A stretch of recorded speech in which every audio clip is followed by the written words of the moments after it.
Live. Public Service Union drops explosive release, blasting the Minister of Health and Wellness and the Financial Secretary. Tourism workers join the line for COVID-19 vaccinations. Belizean girls advance in Caribbean Hackathon. And drone footage shows illegal land clearing in Mayan Mountain Reserve. These stories and more coming up in tonight's newscast. In these challenging times, the one thing that is certain is that the Belize Bank Limited is here for you. There is nothing more important than your health and safety, and we continue to make every effort to make banking safer for you. Our staff is working around the clock to make sure you can do your banking conveniently 24/7 using our mobile banking app and online banking and keeping ATMs up and running. We value your relationship with us and are here to provide the support you need. First responders are also out there 24/7. Thank you, healthcare workers, security forces, firefighters, caregivers. You are all appreciated. Stay safe. We will get through this together. The Belize Bank, our country, your bank.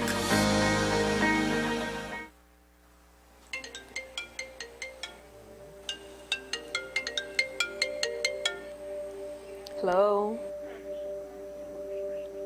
Okay, sure, I'll be there.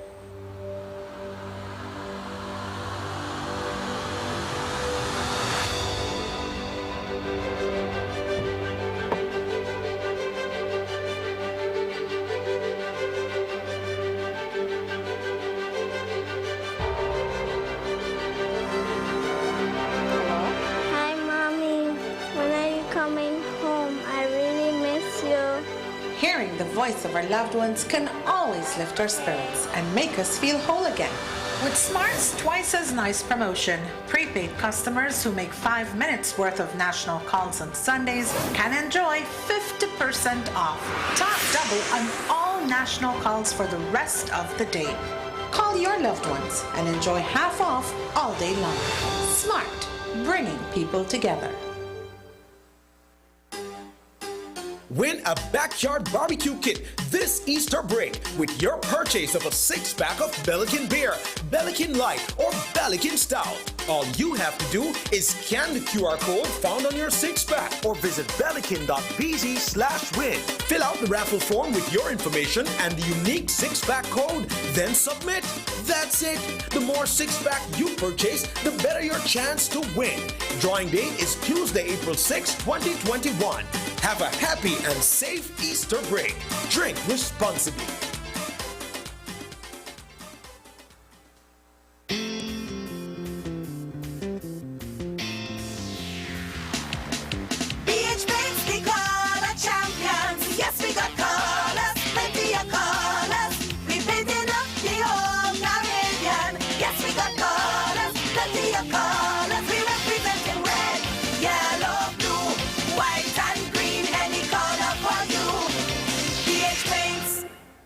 Available at Benny's. Quality and savings.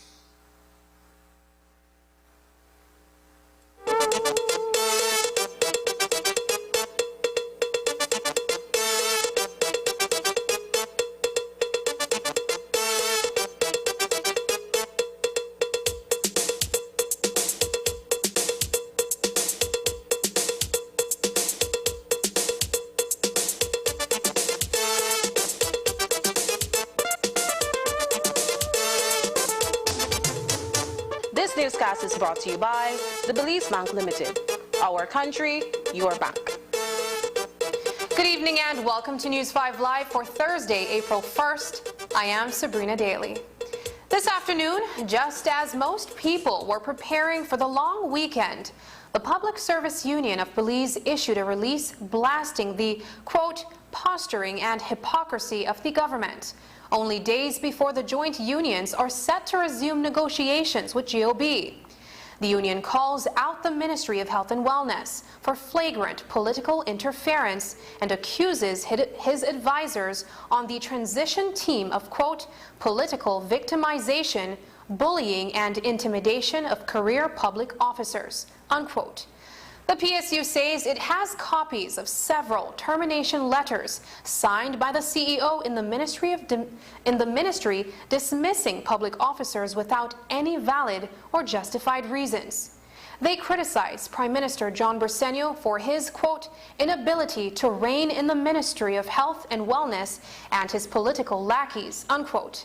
The release also says the Ministry of Finance is seeking to muzzle public officers as it seeks to enforce Regulation number 47(1) of the Belize Constitution, which prohibits public servants from making public any documents, papers, or the information which may come to knowledge in the capacity as a public officer. In conclusion, PSU expressed its disappointment in the Ministry of Public Service, constitutional reform, and political reform for, quote, allowing itself to be used as a pawn in executing unfair and punitive transfers, unquote. The joint unions are scheduled to meet with the government of Belize on Easter Monday. On Wednesday, Belize received a first batch of 33,600 doses of AstraZeneca vaccine through the COVAX facility. It is a crucial development as the country continues on its vaccination program to achieve herd immunity. Currently, 2 phases of inoculation are underway. Phase 1, which involves frontline healthcare workers, older persons, and those living with certain NCDs, and Phase 2, that gives way for teachers, police, parliamentarians, and tourism stakeholders. Today, a first round of tourism sector stakeholders over the age of 40 got tested. News 5's Dwayne Moody reports. A first set of stakeholders from within the tourism industry got their jab today at the Best Western Biltmore Plaza in Belize City. It represents a step forward in getting these frontline workers inoculated as the tourism industry is rebounding. The Minister of Tourism had negotiated 8,000 vaccines allocated for the tourism industry, and now that we are in Phase 2C, tourism stakeholders over 40, I feel very happy that I was able to come this morning and actually get the vaccine myself. Also getting vaccinated today was President of the Belize Hotel Association, Ted Tejada, who says that the sector drives 40% of the country's economy and was hardest hit by the pandemic. We can start to see the rebounds of tourism, but we want to fast forward that. We want to just put a push to it, and we know that if our front line, which our employees are safe, vaccinated, this is going to go faster than we expect. That is the reason the Belize Hotel Association contacted the Ministry of Health. We wanted to lead the way, to show our employees that this is important for them, for their own safety. There is some level of hesitation from some stakeholders within the industry, though. Tejada says that persons need to educate themselves about the vaccine and its benefits in the fight against COVID-19. Right now we know that there is a lot of uncertainty and a lot of fear among employees. Actually, yesterday I had about 5 or 10 employees that came to see me, and they wanted to know why they should be vaccinated. So we know that there's fear, and information is necessary for us to assist them. I think that we have to be optimistic. We have to look at the bright side. We need to do what is safe so that we can recover tourism. And to me, it was an opportunity that something we have to do. So yes, there's a lot of fear, but we cannot make decisions based on fear. We have to make decisions based on the information that we have. Now, 8,000 doses really only translates to 4,000 persons within the industry that has more than 13,000 directly employed. CEO in the Ministry of Tourism and Diaspora Relations, Nicole Solana, says that there are multiple phases through which others will be vaccinated. What we've been doing is try to encourage the tourism industry, the stakeholders, especially the frontline workers, to come forward. So some of those people will actually get their vaccines under other categories. So if they are people who have underlying conditions or other categories. So there's no way that we're going to be able to cover all of the tourism industry under that, but we're hoping that over the coming months, when additional vaccines become available, that they can come in. I just spoke with the organizers to see if we can even target going into what they did today, coming here at the Biltmore and doing, let's say, the Biltmore staff, or doing it at the Mahogany Bay or Victoria House, and trying to get most of the employees around that those hotels to come to a particular hotel and make it easier for them to get vaccinated. Dwayne Moody for News 5. In March, the Ministry of Tourism and Diaspora Relations announced the departure of Tourism Director Karen Bevans from the Belize Tourism Board. Bevans had a lucrative $1.2 million 5-year contract, which was otherwise considered ironclad. The BTB has been quiet on the details of the separation, although it was confirmed that an investigation into the misuse of pension fund was underway. In the interim, BTB Chairman Evan Tillett has been named Acting Tourism Director. But is there conflict since Tillett is now answerable to himself? Here's how Tourism CEO Nicole Solano responded to questions from News 5. Regarding that situation, as you know, the former Director of Tourism is no longer there, so we have Mr. Evan Tillett, who is the Chairman of the Board, who is currently handling the management of the Tourism Board. Is there a conflict of interest there in terms of the fact that the chairman and the director of tourism, well, the director of tourism actually answers to the chairman, but if the chairman is in that post, who does he answer to? Well, that is maybe a question that he can respond to. I don't see a conflict there, so I don't have an answer for that. Now, the manner in which the separation happened with Ms. Karen Bevans is still up in the air. No one is really sure as to what happened. Was there a settlement that was arrived at? Because I know there was a contract for $1.2 million with the former director. What happened? How was that settled? Again, that is information I would ask the chairman of the board to respond to. While domestic tourism during the COVID-19 pandemic has helped with the survival of the industry, since October 1st when the PGIA opened, there has been an increase in international tourist arrivals to the Jewel. While it is nowhere where it was pre-COVID, the numbers continue on an upward trend. In January, we actually saw a decline compared to December. In February, we saw an increase, and in March as well, an increase over February. So that is very positive. We're looking at a slight, steady increase over the coming months. So it's encouraging. We have heard from the private sector that bookings have gone up. Obviously, over the Easter weekend, we have a lot of Belizeans traveling, which is very important as well to keep the industry going and boost the morale for everybody in tourism. Belize already is poised to receive the travelers who want to social distance and want to be in a destination that isn't crowded. So our product already speaks for itself. Our product already is easy to market, but we need to communicate that to the main market. So at the BTB, what they're doing is they're going back to the basics. They're trying to make sure that they can get new content that can showcase what Belize is all about, and then communicate that through all of the digital marketing channels. It was recently announced that Copa Airlines is to resume flights to Belize. This is welcome news on both the economic and tourism fronts because it allows for the country to tap into travelers from South America who make their way through Copa's hub in Panama. CEO Nicole Solano says that on Holy Saturday, the PGIA will see one of the busiest days since the airport reopened on October 1st, 2020.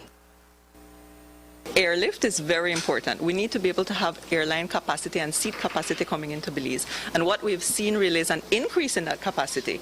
The airlift that have traditionally served Belize, most of them are coming back, and then we're seeing new routes as well.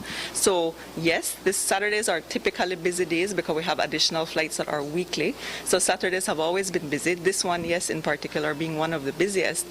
And with regard to Copa, we have indication that they will be resuming flights to Belize in June. I think that has already been announced to the media. There is still some details that we're working out with them, but it's extremely good news because we need the airlift in from South America. The anticipated resumption of cruise tourism in the region at the end of May, early June, may not stand true at this point in time. That is because the Center for Disease Control will not lift its conditional sail order until November 1st, 2021. So, when will cruise tourism start? the announcement had been made by CDC that the conditional sale order would not be lifted before November 1st. So that is the current date that we have from CDC.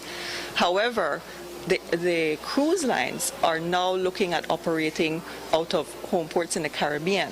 So that would give us some opportunity for potential restart before then. Initially, we had thought end of May, early June. It may not be so soon. We don't have a confirmed date yet for Belize, but we are very hopeful that within the summer months we would be able to add on, or August, something before November, we'd be able to have itineraries for Belize. Coming up, a Belizean child comes home and kidnapping charges against his father are dropped. These stories and more when we come back.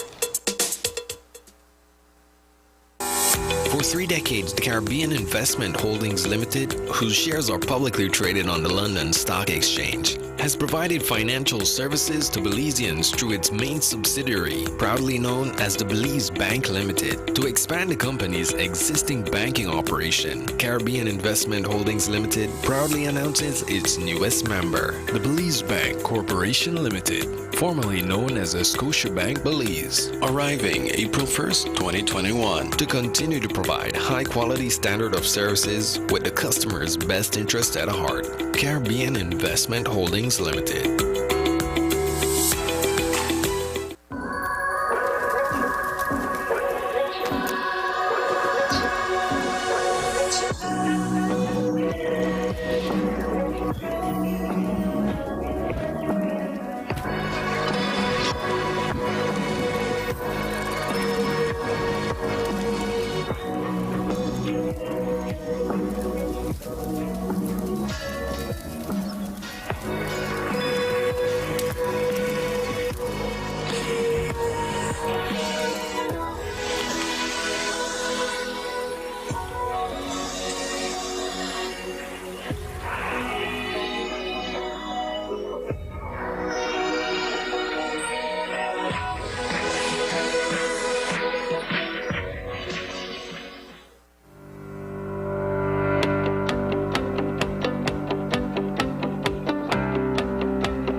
As these challenging and uncertain times are being directed by our response to the COVID-19 pandemic, I reach out to our people to highlight the serious yet joyful season of Easter.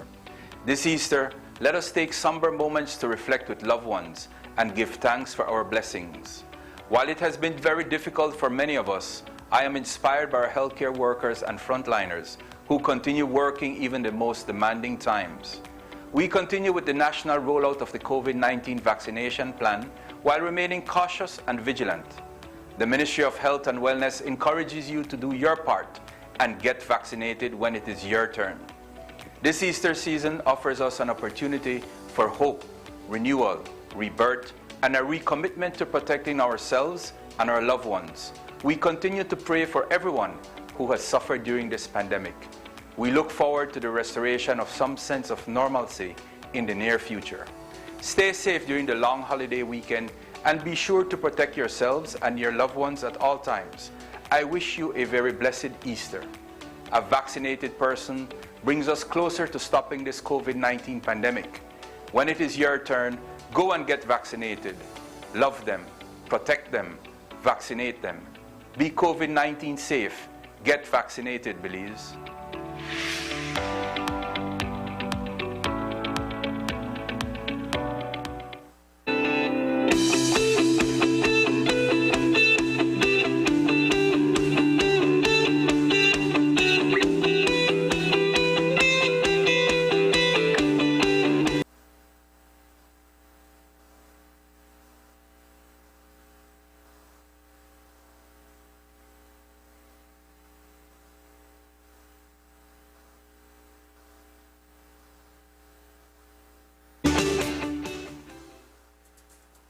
Belize has nominated Dr. Carla Barnett, former CARICOM Deputy Secretary General, for the post of Secretary General of CARICOM. Dr. Barnett has worked across the CARICOM region during her roles as an economist, later as Vice President at the Caribbean Development Bank, and as a consultant to development agencies working in the Caribbean. In Belize, Dr. Barnett has been Deputy Governor of the Central Bank of Belize and was the Financial Secretary during Belize's first successful debt restructuring in 2007. Under the previous administration, Dr. Barnett was Vice President of the Senate and a Minister of State in the Ministry of Finance. The selection of the Secretary General is expected to be announced in late April or early May after recommendations are made by the Community Council of Ministers. 19-year-old Fernando Avila is on the lam after escaping lawful custody on March 31st. The Dangriga resident is one of 6 Belizeans who were caught by Honduran authorities in Puerto Cortes last week in relation to coastal piracy. Avila was being held at the Dangriga police station when he managed to abscond. It is believed that he acted with several others robbing fishermen of their produce in Belizean waters. The Belize Police Department has issued a bulletin for Avila's arrest. I was told by Mr. Jones that one of the prisoners did in fact escape and the police are looking for him. Would you be able to share the circumstances with us? I will have the press office release that information to you later on today, along with the photograph of the individual. Melanie Magdaleno has come under fire in the past for purportedly being afforded preferential treatment by the Belize Police Department because of her mother, Deputy Commissioner Desiree Phillips Magdaleno. Some even believe she used her connections to advance her ambitions within the department. What they may not know is that Magdaleno has been working as a security officer with the BPD for over a decade. When asked about the so-called special treatment, Commissioner of Police Chester Williams scoffed at the notion that she was being favored over her colleagues. Mrs. Magdaleno's daughter have been working with the police department for over 10 years as a security officer.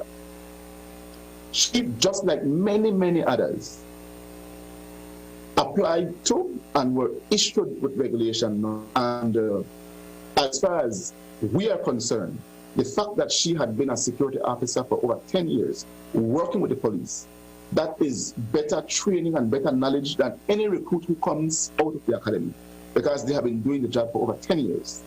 What would make her different? Is it because, one, she's the daughter of Mrs. Magdaleno, or two, because she's a woman? I don't know. People need to stop trying to create mischief, because if you were to check the records, over last year and this year, we have had over 20 special constables and security officers who were appointed police officers. But you know what? No issue was made of the others. Why? Because they were men. The issue is made over this one woman because she's a woman. We need to stop with nonsense, honestly. As we've reported, police officers Chantel Berry and Aaliyah Wade are facing disciplinary actions internally for violating the regulations of the Belize Police Department. They appeared as guests on Channel 5's Open Your Eyes morning show following a legal victory against the department. However, the pair failed to seek the permission of the Commissioner of Police prior to doing so. While the matter is before a tribunal, Compal Williams spoke to the need for discipline within the force. I don't want to go into much details where that is concerned because it is a matter before the tribunal. But we do have a media policy. And once you're going on any media platform and you're going to discuss matters pertinent to the police department, you must obtain permission from the Commissioner of Police. If it is that you're going to discuss your personal issue, then we don't really bother about that. And so we must understand that we do run a discipline force or a discipline department, and it's expected that our members are going to adhere to the disciplinary structure of this organization. In an update to a story a few days ago, a father who had been remanded to prison for kidnapping his son to the United States has been released. The little boy is now in Belize with his mother. Evan Kerr's attorney, Richard Dickey Bradley, had told News 5 after his client's detention 2 weeks ago that the child's mother claimed Kerr did not ask her before taking their son in November. Bradley says his client not only got permission, but that the boy had been in contact with his mom frequently through video calls. Today the mother called, and today the mother asked that police withdraw the charge against Kerr since the boy has been returned to Belize and is back in her custody.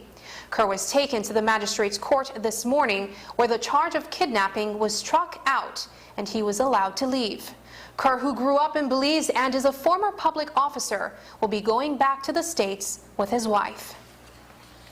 After the break, did you get your fish for the Easter? Channel 5's newest reporter bought his and found out just how far people are willing to travel for the freshest catch.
Flying is fun, but it can also be dangerous. Fly kites safely by following these tips. Never use wire, metallic thread, or wire-reinforced strings. You could be electrocuted. Remember, even a safely built kite can cause a power outage if it gets caught in a power line. Always use paper, plastic, or wood to build kites. Never fly kites near power lines, in the path of traffic, aircrafts, or near highways. Always fly kites with a responsible adult in open areas, in dry weather, and with clear visibility. Never attempt to remove your kite from a power line. Always call BEL at 0800-235-2273 if your kite gets caught in a power line. Belize Electricity Limited. We care about your safety. The contamination of water we all depend on is a very urgent issue. As Belize's popularity and industries grow, challenges increase. In this episode, we will examine the issue of water pollution in Belize.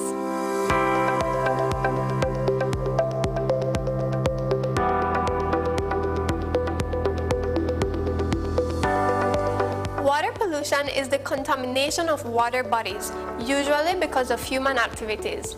Water bodies include lagoons, rivers, aquifers, and oceans.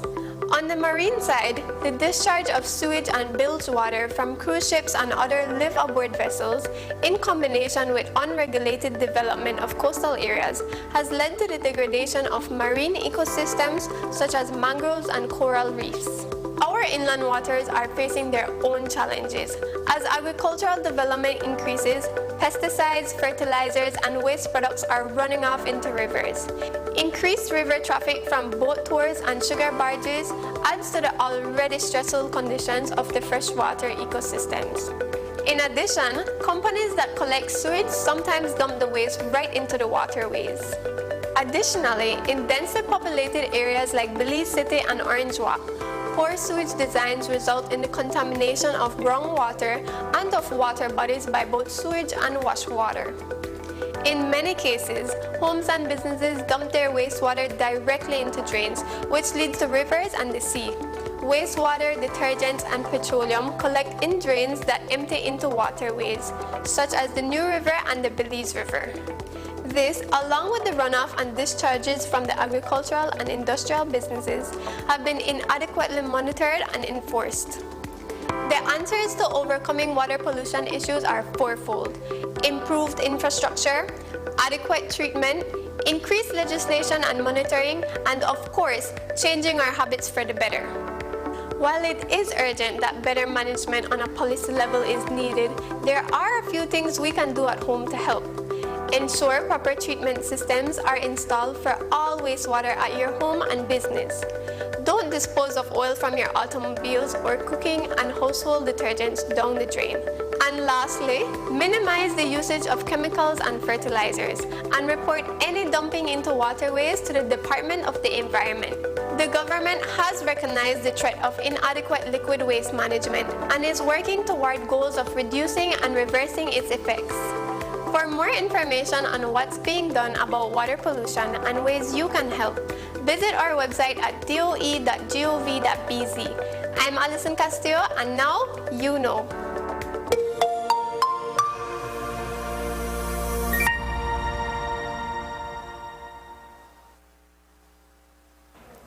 The long Easter weekend is upon us. Across the country, Belizeans are prepping their tables and stomachs for the traditional hot cross bun and fried fish dishes.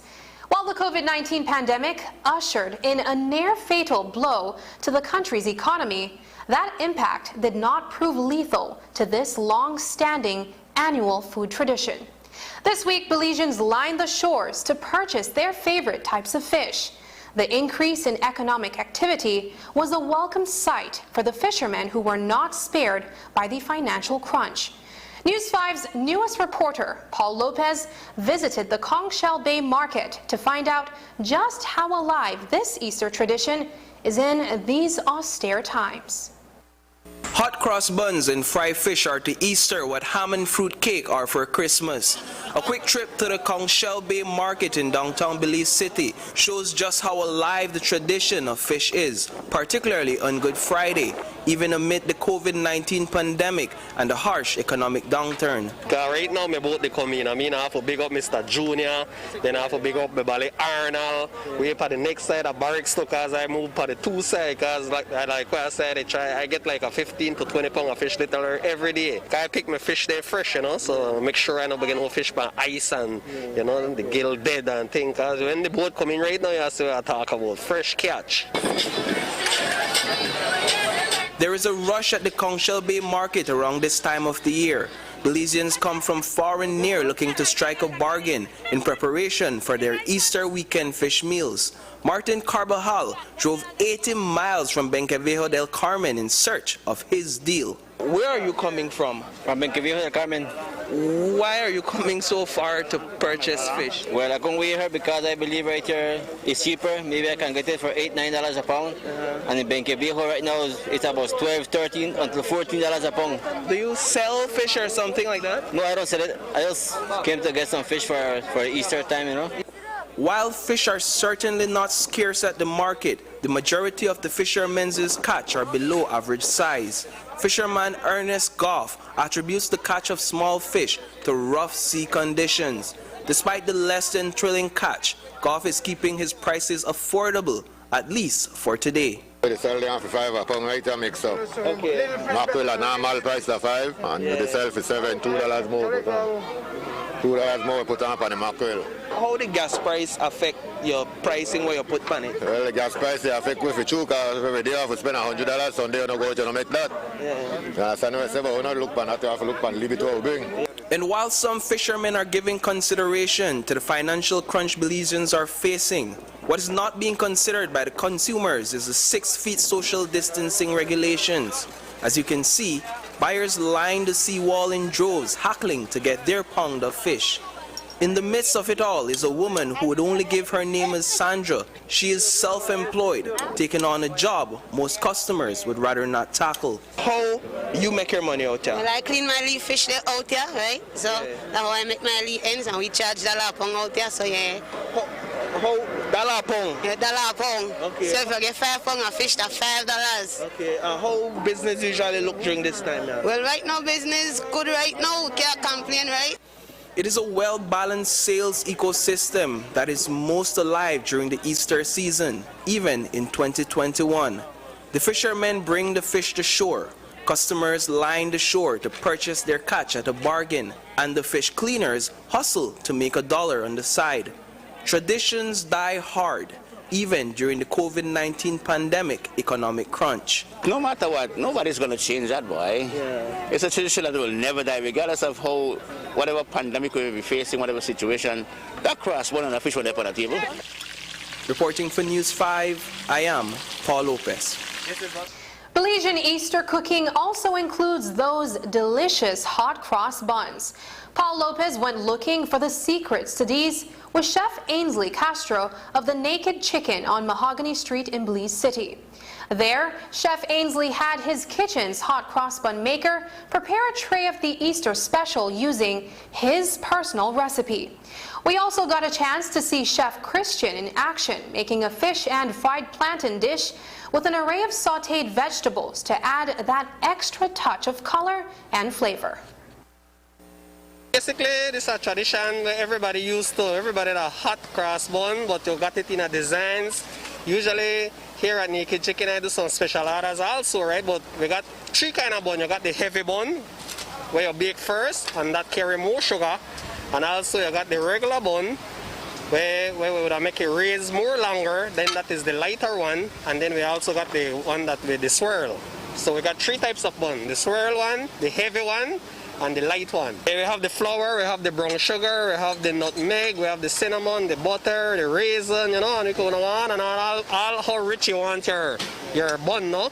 But everybody goes for bun because that is the time. Everybody sell cross buns also, but then you run competition and see who's got the best cross bun, right? Because everybody got their own secret. So bun and fried fish, this is a tradition, and I always had a hit to it. I add my happy cow cheese, you know. So I just nice it up to another level. I saw your daughter get a bit involved in the process. You're showing there, correct, that even the children amongst the family can be a part of the fish making and the hot cross bun making. That's correct. I want them to get involved because I always educate them and tell them, you know, you got to be an entrepreneur and you have to know, don't want to work for no one, because you can create your own business. Because this is the time of the year where a lot of people make money off a cross bun. You get cross bun for $3, you get for $2, you get for $1.50, you get for $1. But it all depends of, you know, the level of cross bun that you want to push, right? Well, you know, as we had to purchase our fish fresh, and that's what we do on a daily basis, no? After that, we get it clean, we season, and when we season, we have our hot oil ready to go. But first, if you have one frying pan, because a lot of people doesn't have a lot of multiple of equipments, you fry your green banana or green plantain first, put it aside and some chiffonade spinach. Then you go and you start the process of frying your fish, making sure that it's nice and golden brown. Then you put the fish aside to drain a little bit, as we call it in the culinary world, and after that, you get your vegetables, your zucchini, your onions, peppers, and everything, and you saute those again in another frying pan. Put aside to rest a little bit. While your bun is in the oven baking, you look at that, you pull it out. Then when you finish, you assemble together everything on your dish with your spinach, your plantain, your fried fish, and your sauteed vegetables, garnished with a piece of lime, some habanero pepper, of course, and some wings of tomatoes, and that's it. Would you see your parents or your grandparents making fried fish around this time of the year? As a matter of fact, I was at my mother's cocktail, so yes, and that's why I'm here today in the culinary world because of her. May she rest in peace. So yes, I've seen that for years, and I continue that, and even my children, they're also into it too. When we return, Belizean high school girls are moving up in a Caribbean hackathon. Find out what kinds of problems they are trying to solve. Stay with us.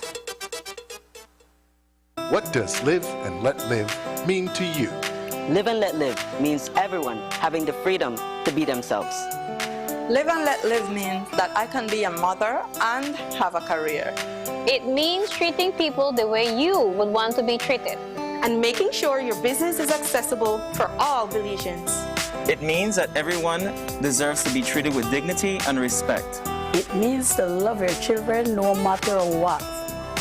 It means to support people who face discrimination. It means that men and women should be treated equally at work.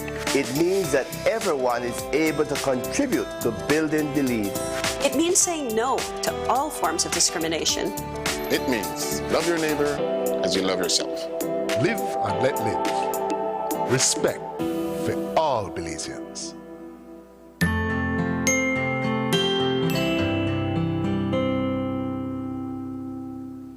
As a new mom, there are moments of pride, joy, and doubt. Yes, doubt. Has he slept enough? Does she have everything that she needs? Will she be okay in the sun? These doubts come from love, for the good of baby. 2 servings of Nestum are full of all the goodness and naturalness of the cereals that your baby needs to blossom. That's one less thing to worry about. Nestum, it's all good, Mom. Learn more online with Nestle Baby and Me. Lord, patience with them people out here. I want to talk to the one who sit on the street, they hold their mask, they dangle it from their hand like this, or they put their mask on their chin like that, or put it round their neck like so. Or worse, they one where like they hang it from their neck like that chain.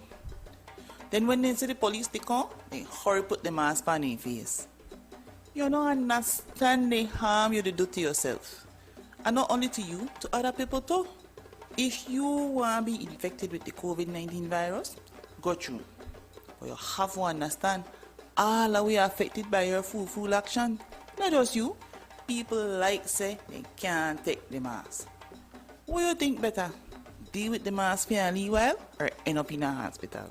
If somebody not live in the same house with you, you have to wear a mask when you're there with them. Even if they're your family or your company, you still need to wear the mask. Everybody you meet could have COVID-19. When you wear the mask the correct way, if you cover your whole nose, your whole mouth, and your chin, that's how we will protect all away.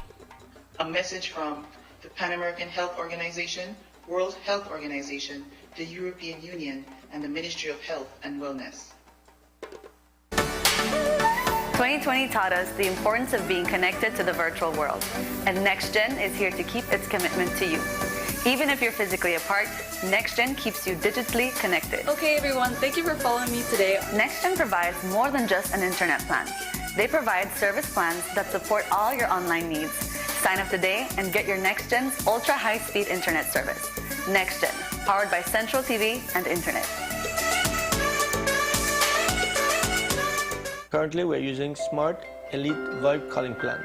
We use it interbranch, we use it to call outside, and we also use it to call international. It's far cheaper than what we used to have before. Our new PBX box is new. So the PBX is very good because I can call to my Sartaneja branch, I can call to my Kikaka branch, I can call to San Pedro branch, and there's no cost using the PBS. Actually right now, since we're in different locations, I can call me in office from where I am at a no cost using the PBX system. I would recommend it, sure I would, especially the big enterprises who has a lot of employees. There's a lot of reduction in costs, 50% of saving. Put that on a year, It's a lot of money that we're saving. Money that we could return to our members since we give back dividend to our members. Visit our showroom or call 670-6710 to find out how Smart's corporate plan and PBX systems can benefit your business. Consultation is free.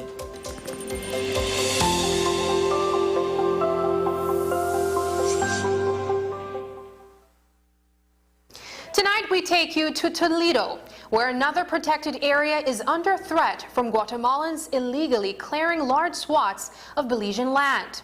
The Maya Mountain North Forest Reserve incursions are happening just a few miles into the forest, and the Yache Conservation Trust has disturbing drone footage to prove it. Reporter Andrea Polanco tells us more in the following story. There are land clearings occurring inside the Maya Mountain North Forest Reserve. This is a protected area in Toledo that has multiple uses, including a thriving and model agroforestry cacao concession. But the encroachments are inching closer, and managers of this protected area are worried. Yache Conservation Trust's Executive Director, Cristina Garcia, says it's the work of Guatemalans. It's quite alarming, Andrea, because we've never seen this magnitude of clearings within that area. It's quite worrisome because I must point out that these clearings are being done by non-Belizeans. Just the way the clearing is located, just the way the methods are being used to clear, we automatically know. That map gives you an outline. I think the area in green is the agroforestry concession. So it's really very accessible. Like I said, from the time you arrive at the reserve, you could just walk 15 minutes in and you would already be viewing some of these clearances. In 2015, there was a dereservation of some 2,310 acres in this protected area. Since then, land clearing has escalated. Some 230 acres of that dereserved plot have already been cut down. With the use of drone photography, Yache Conservation Trust documented another 10 acres cut down as recent as 2 weeks ago. Garcia says these illegal acts pose a number of hazards to the protected area and buffer communities. The contamination of the water source is another big problem that we're very concerned, because we've seen that the level of clearings that are happening within that area are all for cattle ranching. So what these people are doing is they're cutting lines within the area that they're clearing that leads all the way to the river. And the reason for doing that is because they're taking their cattle to drink from the river. So you have cattle trampling within that river and defecating the river. So they have over 3,000 people that depend on that water source. And these are all communities along the Trier branch, the Trier River. So, you know, it is affecting their livelihoods as well, too, because, you know, back in the days when we started doing patrols within that area in 2012, the rangers could have drunk water from that river and it was quite safe. But now we can't do that anymore. So it's problem on top of problem within that area. Now, what we are very worried about is we know that the dry season is coming in. And we know that the clearing has happened, and we know that these people have all intentions of burning. If that fire is not managed or is not controlled, it could have detrimental effect to the reserve. Because right now everything is dry and it is like a fuel right now. So we're very fearful that if nothing is done, we'll be having that reserve on fire. And that would be disastrous for this protected area and by extension Belize. It would mean loss to critical biodiversity as well as wiping out of investments made by Yache Conservation Trust.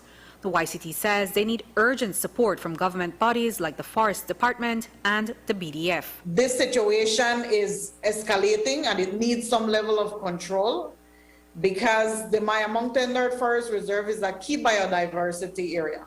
It's very important. We only have 6 key biodiversity areas in the country, and Maya Mountain North is one of them. If we don't do anything to salvage that reserve at the moment, I'm afraid that we're going to lose what we already have, and we're going to lose the investment that have been pumped into that model, into the agroforestry concession, and also the efforts that we have placed within maintaining the integrity of that forest reserve. What we need is the forest department support on the ground, because we already know who these individuals are. They have been provided with the names, their address, so it's a matter of them getting an eviction letter at the moment from the department saying that it's illegal to be within that area and they need to get out. Like I said, the majority of people that are encroaching within the protected area are non-Belizeans, and we know that for a fact. We also need the support from the BDF, because the area is very hostile. Hostility is very at large within that area. So our rangers, they need the support from the regulatory agency and BDF to conduct more patrols within that area. Reporting for News 5, I'm Andrea Polanco. These encroachments began to grow when a plot was de-reserved and there was no proper land distribution or management put in place. The Belize High School has advanced in the Caribbean Girls Hackathon. It's a regional event where programmers get together to find solutions for real-world problems. BHS entered 3 teams, and Team Paradox has qualified to move on to the next round. The team, made up of students Amali Tech, Gabby Knox, Gianna Saldivar, and Haley Fuller, used animation for the theme of keeping the seas and ocean clean. The hackathon became something that we really made a name for Belize in 2019, winning the national chance at the hackathon with our team. And then we stepped up internationally with the Caribbean Girls Hackathon. And what we saw was a chance for our students not to be isolated and segregating their subjects, but a chance for them to be looking at these subjects as a bundle. And here in the middle of the pandemic, we see the benefit of bundling up students' exposure to be able to have a wide variety of learning happening. And so one of the things that we did as a school was to do missions, where we had our business students and our IT students and our science students and our humanities students all involved in these mini hackathons, if you would. And what we saw that bloom into is Miss Young taking up the opportunity for our girls. We actually had 3 teams participate in this. And so they had a chance to put out for Belize 3 different teams. And we are excited that we have the great news to share that they have advanced to the 2nd round. We are here to convince you why our solution is the best solution. But first, what are we trying to combat? An ever-growing problem in our world is the pollution in our seas and the constant emulsification of oil due to oil spills. The challenge this year also was it is called a techno-creativity hackathon. So it's a combination of technology and creative arts. And so this year gave us an extra opportunity to include students that are not necessarily in our IT department, but girls that are in the other departments like the science department, the business departments, etc., so that they can have an infusion into what we're doing. This particular team, Team Paradox, chose to do animation, and so the students get to see the problem-solving aspect of any situation. They get to see the critical and analytical thinking that is needed in any situation. And then we just add on the technical components that are needed for them to display their solution. In terms of robotics, this is one of the only teams. We're fortunate that this team made it to the final round, because they will be working with a robot to demonstrate their solution idea. We don't want to give away our solution idea right now, but they're going to be working with a robot for the solution idea. For the pitch that was done over this past weekend, what they did was they did an animated version of what their robot is going to simulate. And we're hoping to go and take a short trip together down to San Ignacio area to see some of what is happening there in terms of how they're cleaning the river. And this team in particular is focusing on keeping our oceans clean, but we want to take it a little further and also show keeping our rivers clean as well. The most skill that I've learned from this competition is time management and in my works depending on the day and time. So I learned a lot from this hackathon, and I will want to participate more in hackathon after this competition as well. Great. Now talk to me about your contributions to the team. How did you help them to advance to the second round? Well, honestly, my team members helped me and I helped them. It was not just me helping them. My team members are really creative, like Ms. Young said. Gabby is a great artist. She helped me with the pre-video animation. Hallie is a great artist in the musician way. She is good at music and helped me with the background music chosen for the video. And Gianna is also a great artist. She helped us drawing concepts and, you know, helping us just bring ideas together. And but with my help of organizing and telling them what my ideas were on how I captured the video, they helped a lot pitch into that. And it just created what made us go to the second round. Just ahead, an Easter message of hope and joy. Father Zippel shares his views on another Easter under COVID-19.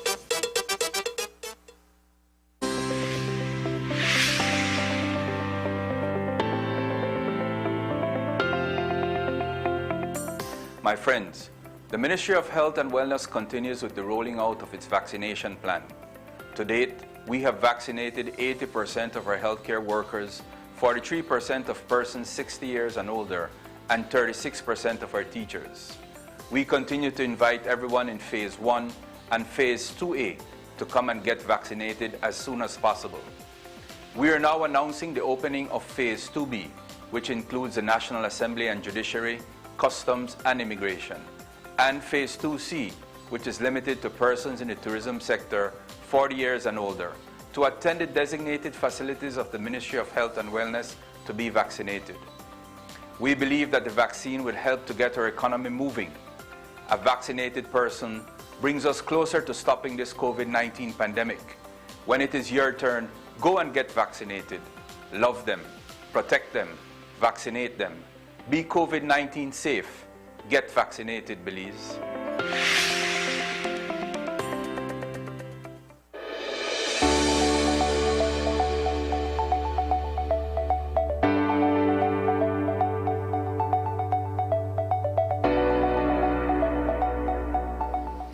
Hello, Belize. You may not be aware that new travel requirements set in place by the Center of Disease Control and Prevention. Passengers traveling to the U.S. must present a negative COVID test or a documentation of having recovered from COVID-19 to travel to the U.S. In light of this, Maya, in partnership with Caring Hands Clinic, have established testing centers in all their municipal airports. Caring Hands Antigen Test Center is operational in San Pedro, Belize City, Dangrega, Placencia, and Hopkins. These testing facilities are staffed by licensed healthcare professionals, including doctors, registered nurses, and nurse practitioners. Testing is done using Abbott rapid test devices that are FDA approved and made in the USA. The service is safe, fast, affordable, and the close proximity of the centers makes them convenient. Walk-ins are welcomed, but appointments are encouraged. If you would like to make an appointment, please feel free to do so at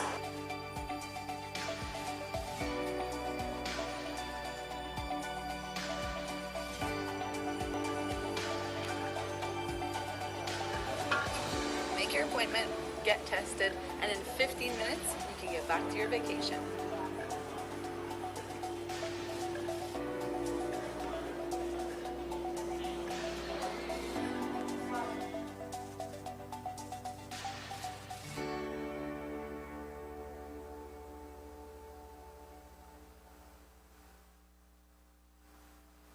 Es un hecho que puedes obtener servicios ilimitados con Smart. ¿Cansado de que se corte la línea cuando más necesitas estar conectado? Es un hecho que cuando te suscribes al plan de Smart Plus, obtienes llamadas, textos y datos ilimitados. Y también es un hecho que te puedes suscribir con un grupo de 5 miembros al plan Smart Share y hasta 40 miembros al plan Smart Enterprise para llamadas, textos y datos ilimitados. Smart tiene los verdaderos planes ilimitados. Es un hecho. Sé Smart y vive de forma Smart.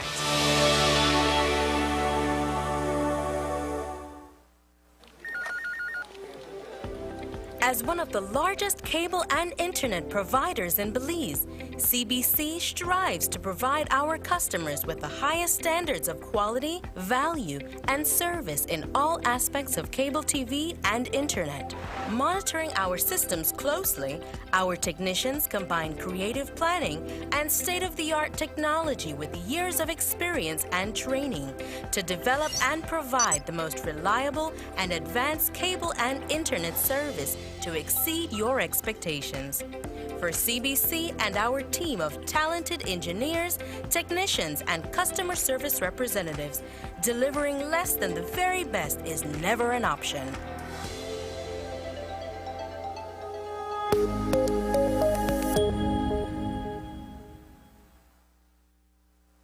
And finally tonight, as Belizeans prepare to observe the Easter holidays, whether by traveling somewhere in the country or staying home with family and friends, we thought it fitting to share a special Easter message by Father Jeremy Zippel, the Associate Pastor of St. Martin's de Porres Parish in Belize City.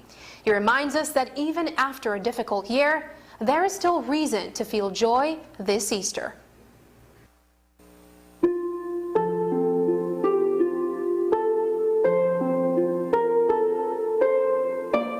For me, the big word for Easter is joy. Easter is about joy. It's about new life, resurrection, joy, fresh start. And you're probably saying, well, Father, I'm not feeling a lot of joy right now. This has not been a joyful year. If there's anything that 2020 into 2021 has been, it's not a joyful year. It's been a year of pandemic. It's been a year of slogging through it, just trying to make it day to day. It's been a year of a lot of hardship for a lot of people, economic hardship. Our students haven't been able to be educated in many ways. It's been a hard year, and yet Easter is about joy. Well, it's good to remember that Jesus went through 3 days of terribleness, you know. The passion, the cross was absolutely the darkest moment. He at one point cries out, my God, why have you forsaken me? In the Garden of Gethsemane, Good Friday, he says, Lord, take this cup away from me. I don't want it. He is feeling incredible absence of God, incredible experience of not knowing what the next day is going to bring, I believe. He didn't know for sure that the resurrection was going to happen. Otherwise, he wouldn't have said those things. And yet, at the end of that dark tunnel is light. At the end of that dark tunnel is resurrection. And it's the same for us as Christians and even non-believers to remember that at the end of those darkest moments is when the light starts to shine the brightest. And so I hope we feel that this Easter season. I love Mary Magdalene. I like to remind people that a woman is the first person to find out about the news of the resurrection, and she tells the guys she is the most important person in the world, in the church at that moment when she walks into the tomb on Easter Sunday morning. And she's distraught. Her world has been turned upside down. She's lost her best friend. She's lost the thing that she was putting her hope in. You know, she thought Jesus was going to be the Messiah, and now it looks like everything is lost. So she walks into that tomb with her head down in tears, and the angels say to her, "Woman, why are you looking for the living among the dead?" In other words, put your head up, look around. New life is around you. Joy is here. The resurrection has arrived. Be not afraid. And then soon after she sees Jesus, and it's a beautiful moment, you know, friends reunited. So I just want to remind all of us in Belize, Easter 2021, to feel the joy, to remember that even though we've gone through this dark period, that God's love is still there, that light and resurrection is just around the corner. That's where we put our faith as Christians. God is with us. Always, always be joyful.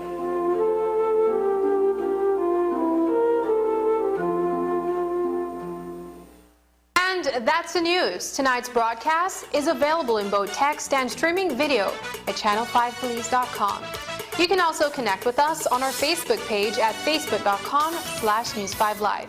I'm Sabrina Daly. Thanks for joining us, and from all of us here at News 5, please remember to wash your hands, keep your social distance, and stay safe. Good night.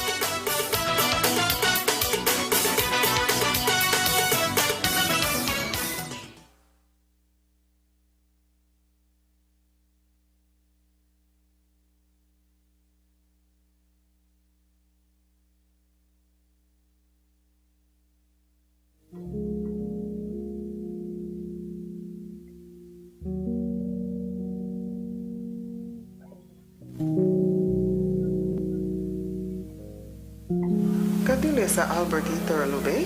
Inita nomada, naba santi golida ligaburi, asata lida l'escola abrohatia. Afiat na lo ni la mege dom. Time out. Weri hali anigi bele habusa rogrigia wena mohaya hagamro duniwa irahia. Baro bada ayano haba hama bisanigu. Demele badugunile bide haba lida leredoroniwa hagamro duniwa irahia.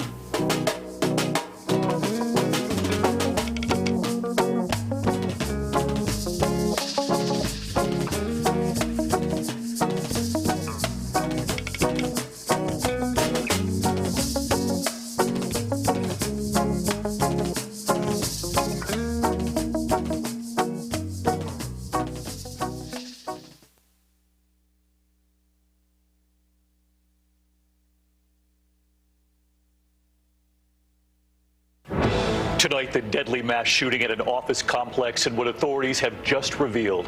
They say the suspect locked the gates to keep people from getting out.